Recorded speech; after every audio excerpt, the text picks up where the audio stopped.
Assalamualaikum warahmatullahi wabarakatuh. Waalaikumsalam warahmatullahi wabarakatuh. Alhamdulillahi wa kafa allati hasanatuhu la tuhsa wa ala alihi wa ashabihi ahli sidki wa tuqa. Asyhadu an la ilaha illallah wa asyhadu anna sayyidana Muhammadan abduhu wa rasuluh. Usikum wa iyaya bittaqwallah wa ta'atihi la'alakum tuflihun. Pemirsa TV One Damai Indonesiaku yang berbahagia, kami berwasiat kepada diri saya sendiri dan kepada pemirsa semua, mari kita tambah ketakwaan kita kepada Allah Subhanahu wa taala. Menarik sekali tadi yang disampaikan muqaddimah oleh Mas Agung. Allah berfirman dalam sebuah ayatnya, Bismillahirrahmanirrahim, wa ma khalaqtul jinna wal insa illa liya'budun. Kami ciptakan manusia dan jin tidak semata-mata kami ciptakan, ia hanya harus melakukan wa ma khalaqtul jinna wal insa illa liya'budun. Berarti hadirnya kita di muka bumi ini, manusia, jin semua dihadirkan di muka bumi supaya dia beribadah. Sekarang sudah sangat sulit air datang, hujan sudah lama tidak turun, sumber mata air sudah mulai mengering. Itu adalah tanda supaya kita segera minta ke Allah Subhanahu wa taala dengan ibadah, dengan syukur, dengan taubat, dan menjauhkan kedaliman. Bila mana ada percekcokan di antara kita, segera damaikan. Itu adalah menjadi sebab-sebab tidak turunnya air. Maka dianjurkan oleh baginda Nabi Muhammad sallallahu alaihi wasallam, lakukanlah salat istisqa.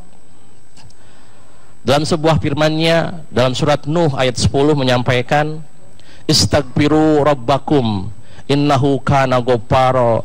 Wahai umat-umat muslim, wahai umat Jakarta, wahai umat Nusantara, segeralah minta ampun kepada Allah. Entah karena perbuatan dosa kita, entah perbuatan kedoliman kita, entah karena cuek kita tidak minta ke Allah. Innahu kana ghaffara, sesungguhnya Allah itu maha pemberi ampun. Ayat berikutnya Allah menyampaikan buah dari minta ampun ini, yursilis sama alaikum midrara, Allah akan menurunkan hujan yang sangat deras. Asalkan perbanyaklah istighfar. Inilah salah satu solusi ketika ibadah ditampakkan ke Allah, bukan kepada manusia. Tampakkan semua taubat kepada Allah, tampakkan segala istighfar kepada Allah, tampakkan bahwa kami tidak mau berdoa dolim kepada Allah, maka Allah akan kirim hujan yang sangat deras. Yursilis sama alaikum midrara, akan aku utus hujan yang sangat deras. Bukankah itu yang kita nantikan sekarang? Ya Bu ya? Semoga Allah mendengar jeritan kita, semoga Allah mendengar kehadiran kita sebagai saksi. Ya Allah, segera turunkan hujan itu, karena itu solusi bagi negeri ini sekarang. Asap di mana-mana sehingga memunculkan penyakit begitu banyak. Semoga ini adalah nasihat bagaimana kita menerjemahkan keadaan negeri ini sekarang. Ini adalah sebuah nasihat, wahai umat Nusantara, segeralah merapat ke Allah. Allah menyampaikan dalam sebuah ayatnya, Bismillahirrahmanirrahim, wa man yattaqillaha yaj'al lahu makhraja wa yarzuqhu min haitsu la yahtasib. Wahai umat Nusantara, tampakkanlah ketakwaanmu kepadaku, tampakkanlah nyosormu kepadaku. Engkau istighfar, engkau menjauhkan kedaliman, engkau menyelesaikan masalah yang sudah tengkar tidak damaikan. Wa may yattaqillaha, yang kedua akan ada buah, wa yarzuqhu min haitsu la yahtasib. Sebelum Allah memberikan rezeki yang tidak pernah dia kira, wa may yattaqillaha yaj'al lahu makhraja, ketika engkau menampakkan ketaatannya kepadaku, kepada Allah, bukan kepada manusia. Tampakkanlah istighfarmu kepada Allah, tampakkanlah taubatmu kepada Allah. Wa yarzuqhu min haitsu la yahtasib, akan aku berikan rezeki yang tidak pernah engkau kira. Hujan turun, rezeki. Sawah hijau, rezeki. Tidak ada permasalahan di negeri ini, rezeki. Bahkan Allah akan kasih solusi setiap masalah itu. Nah, ternyata buah ketakwaan itu adalah solusi. Buah ibadah itu adalah solusi. Maka mari kita tantikan solusi ini dengan ibadah kepada Allah Subhanahu wa taala. teringat sabda Rasulullah sallallahu alaihi wasallam, diriwayatkan dari Abi Hurairah an Anas bin Malik radhiyallahu anhu qala Rasulullah sallallahu alaihi wasallam, man kunna fihi wajada halawatal iman. Ketika ada padanya 3 hal, maka ia akan merasakan nikmatnya ketaatan kepada Allah Subhanahu wa taala. Apa yang 3 itu? Para pemirsa TV Wanda Indonesiaku yang berbahagia. 1, an yakuna ahabballah wa rasuluh ahabba ilaihi mimma siwa. Ketika Allah dan Rasulnya lebih ia cintai dibanding selainnya, maka itu adalah tanda dia telah menikmati halawatul iman, nikmatnya ketakwaan, nikmatnya iman, dan nikmatnya taat. Di batinnya hanya satu yang ia cinta, Allah dan Rasulnya. Tanda kedua bahwa halawatul iman adalah an yuhibbal mar'a la yakunu habbu illa lillah. Dia akan mencintai saudaranya hanya demi karena Allah Subhanahu wa taala. Yang ketiga, bahwa tanda dia akan menikmati nikmatnya iman, nikmatnya ketakwaan adalah ketika ia tidak mau kembali kepada kemungkaran, kepada kedoliman, sebagaimana dia takutnya dijatuhkan ke dalam api neraka. Ada salah seorang cicit baginda Nabi Muhammad sallallahu alaihi wasallam. Ia menyampaikan hikmah yang sangat dalam terkait tentang hal ini. Ia namanya adalah Imam Zainal Abidin bin Husain bin Ali bin Abi Thalib karamallahu wajhah. Ia mengatakan, innallaha hobba'a salasan fi salasin. Allah menyembunyikan 3 hal pada 3 hal. 1, innallaha hobba'a suhtahu fi ma'siyatihi fala tahkironna ma'siyatuhu say'an fala'allahu suhtuhu. Allah menyembunyikan murkanya, Allah menyembunyikan azabnya pada perbuatan kemaksiatan seseorang. Maka jangan pandang remeh sebuah kemaksiatan. Di balik kemaksiatan adalah murkanya Allah Subhanahu wa taala. Mungkin ini sebuah hikmah yang sangat dalam. Kita teringat dalam sebuah kisah yang sangat dalam sekali. Dalam sebuah hadis menyampaikan, ada seorang nenek tua, dia mengurus kucing, dia simpan di kamarnya, tapi dia tidak dikasih makan. Gara-gara perbuatan itu dia tidak ngasih makan kucing. Allah tidak ridho itu orang tua masuk surga. Akibat tidak ngasih makan kucing, dia masuk neraka. Kita jangan anggap remeh sebuah maksiat tidak ngasih makan kucing. Kang, maaf Kang, baru korupsi 1 juta saja. Jangan anggap remeh korupsi 1 juta. Ketika ia menganggap remeh sebuah maksiat, di baliknya adalah murka Allah Subhanahu wa taala. Pesan kedua, Imam Zainal Abidin menyampaikan, innallaha hobba'a ridahu fi ta'atihi fala tahkironna ta'atun say'an. Allah menyimpan ridhonya, Allah menyimpan kasihnya dalam sebuah ketaatan hamba. Maka jangan pandang remeh setiap ketaatan hamba. Tentang hal ini kita teringat dengan kisah seorang wanita jalang, perempuan nakal. Dia jalan di tengah terik padang pasir, dia kehausan. Wanita jalang itu kehausan sampai dia mencari sumur yang ada air. Ketemulah sumur di padang pasir dan ada air di dalamnya. Ketika dia turun ke bawah, dia ambil pakai sepatunya untuk minum air saking kehausan dahaganya. Dia puaskan dahaganya, kemudian pergi ke padang pasir. 3 meter kemudian dia lihat anjing. Anjing itu menjulurkan lidahnya sampai kena ke pasir, ke padang pasir itu. Saking panasnya itu anjing, kehausan. Dia terbertik hatinya, iba kasih sayang kepada anjing. Dia pergi lagi ke sungai untuk ngambil air untuk meminumkan anjing. Gara-gara anjing dikasih minum oleh seorang wanita jalang, Allah ridho dia memasukkan ke dalam surganya. Jangan pandang remeh ketaatan seseorang, mungkin dari situlah dia memasukkan ke dalam surganya. Jangan pandang saudara kita baru sholat tahajud 1 rakaat, 2 rakaat. Jangan pandang, saya sedekah baru 1.000 rupiah, nih kami sedekah 1 triliun. Jangan pandang remeh ketaatan seseorang. Mungkin ibadah mana yang Allah terima, kita tidak tahu. Pesan ketiga, Imam Zain menyampaikan kepada kita, innallaha hobba'a wilayatahu fi ahadin min ibadihi fala tahkirunna ahadan fala'allahu waliyullah. Jangan pandang Allah menyembunyikan kasihnya, Allah menyembunyikan cintanya pada seseorang hambanya. Maka jangan pandang remeh, lihat hamba, mungkin ia adalah waliullah. Pesan 3 ini adalah menunjukkan, yuk mari kita jangan merasakan suci diri ini. Kita tempatnya hilaf dan salah. Innal insan mahlul khata wa nisyan, bahwa manusia adalah tempat salah dan tempat lupa. Maka ketika kita salah dan lupa, segeralah mohon kepada Allah ampunan. Ya, sebaik-baik orang yang takwa, sebaik-baik orang yang pernah bersalah, segeralah lari kepada ampunan Allah Subhanahu wa taala. 3 pesan ini yang mencatatkan kepada kita, jangan pandang remeh sebuah kemaksiatan walaupun sekecil apapun. Semoga kita melihat di sekitar kita, di tetangga kita, di fenomena negeri ini, banyak sekali meremehkan sebuah kemaksiatan. Baru maling cuma 1.000 rupiah, dianggap remeh. Hati-hati, perbuatan maksiat kecil itu mungkin dibalik adalah murka Allah Subhanahu wa taala. Sehingga menyampaikan kepada kita Imam Ibnu Athaillah dalam sebuah kitabnya Al-Hikam menyampaikan, jayyinu nafsaka bil ma'siyah wala tujayyinu nafsaka bit ta'ah. Ketika engkau menghadap Allah, hadirkan di batinmu, engkau adalah tidak pernah taat, engkau adalah tukang malas, engkau adalah tidak pernah berbuat baik. Hadirkan di hati kita supaya kita menghadap Allah, ya Allah, aku ini lemah, aku ini hina, aku ini tidak punya kebaikan, sudi engkau terima ibadahku. Wala tujayyinu nafsaka bitta'ah, jangan engkau hadirkan bahwa aku nih Allah sudah tahajud, aku sudah haji, aku sudah umroh. Jangan laporkan kepada manusia. Anggap hina, renah di hadapan Allah Subhanahu wa taala.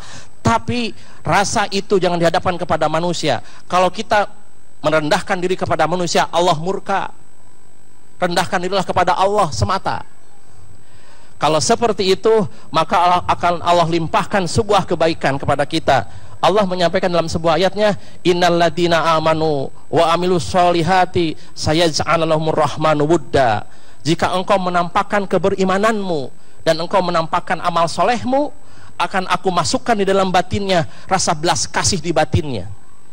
Cinta inilah yang menjadikan kita taat kepada Allah, sehingga taat akan dipandang sebuah kenikmatan. Dengan cinta kita bisa membesarkan rumah tangga, dengan cinta kita membesarkan anak dan istri, dan dengan cinta kita bisa memimpin dengan adil dengan negeri ini. Cinta memang tidak bisa didefinisikan, tapi bisa dirasakan. Gelagatnya bisa dirasakan. Mari kita lihat Taj Mahal di India, itu bukti cinta. Lihat Masjidil Haram di Mekah, itu bukti cintanya Allah kepada kita. Cinta tidak bisa didefinisikan, tapi ia bisa dirasakan gelagatnya. Taat kepada Allah, cinta kepada Allah, letakkan di dalam kolbu kita. Waspada pemirsa TV Wanda Indonesiaku yang kami hormati, ketika cinta datang, dia akan mendominasi. Ketika cinta datang kepada kita dalam kehidupan, dia akan mendominasi. Aku milikmu. Maka coba periksalah hati kita semua, siapa yang di dalam kalbu kita? Apakah Allah, apakah pejabat, apakah tetangga, apakah sebuah kekayaan? Ketika dia cinta kepada kekayaan, kekayaan itu akan langsung meminta kepada kita. Tapi kalau di dalam batinnya adalah Allah Subhanahu wa taala, maka ia akan menjadikan halawatul iman. Hadirkan hati kita untuk fokus ke Allah Subhanahu wa taala, bahwa cinta adalah sebuah kenikmatan. Sering sekali kita meminta kepada Allah dalam doa kita habis salat fardu. Bismillahirrahmanirrahim. Allahumma inna nas'alukal huda wat tuqa wal afafa wal ghina. Sering sekali kita mengatakan dalam setiap ayatnya, ihdinas siratal mustaqim. Ya Allah, aku memohon kepadamu petunjuk. Aku memohon kepadamu arahan. Aku memohon kepadamu guidance hidup. Ihdinas siratal mustaqim. Arahkan kami ke jalan yang lurus. Kami punya masalah nih tentang tidak ada hujan, kekeringan, kemudian bentrok di mana-mana, terjadi kedoliman di mana-mana. Harus berbuat apa kami ya Allah? Gitu. Kita pandai meminta, tapi tidak pandai menerima jawabannya. Allah punya sifat Al-Hadi. Allah adalah sang maha pemberi petunjuk. Setiap masalah yang deadlock, Allah kasih jalan keluar. Allah sebetulnya setiap hari, setiap saat selalu memberikan hidayah kepada kita. Mari kita lihat, sampai disampaikan dalam sebuah sabdanya, innallaha qaribun min hablil warid. Allah itu dekat, bahkan lebih dekat daripada urat lehermu. Itulah Allah.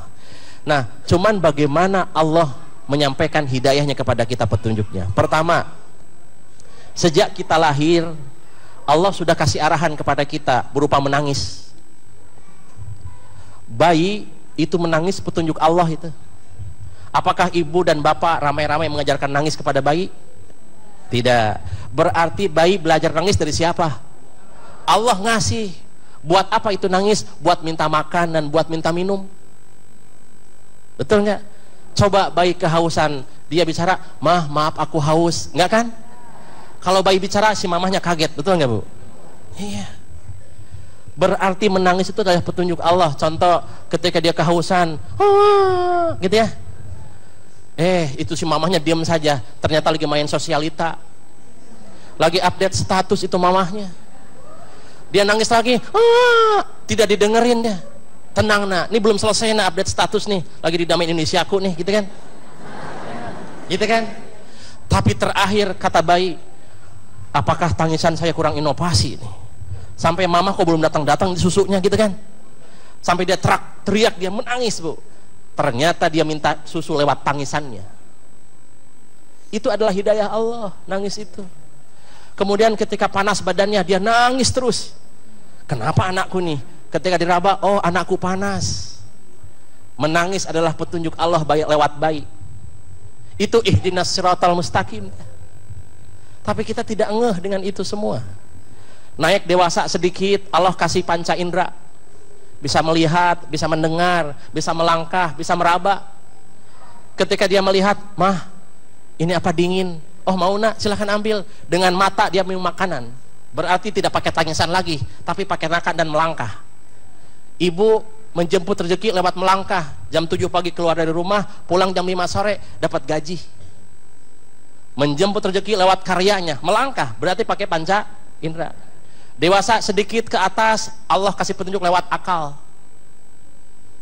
Dengan akal bisa memimpin negeri ini. Dengan akal bisa jadi owner perusahaan. Dengan akal dia bisa jadi GM manager. Dengan akal. Akal adalah petunjuk. Maka maaf sekali, gunakan akalmu untuk minta tolong kepada Allah Subhanahu wa taala. Ihdinas siratal mustaqim. Sering sekali kita minta ke Allah, Allahumma inna nas'alukal huda wat tuqa wal afafa wal ghina. Ya Allah, kami memohon petunjuk. Kata Allah, kan sudah saya kasih akal, pakai atuh akalnya. Tuh. Karena aku sudah kasih panca indera, gunakan atuh matamu, gunakan pendengaranmu, dan gunakan rasamu. Aduh, kok panas sekali ini, tidak ada air, berarti rasa. Gunakan rasa itu meminta ke Allah Subhanahu wa taala.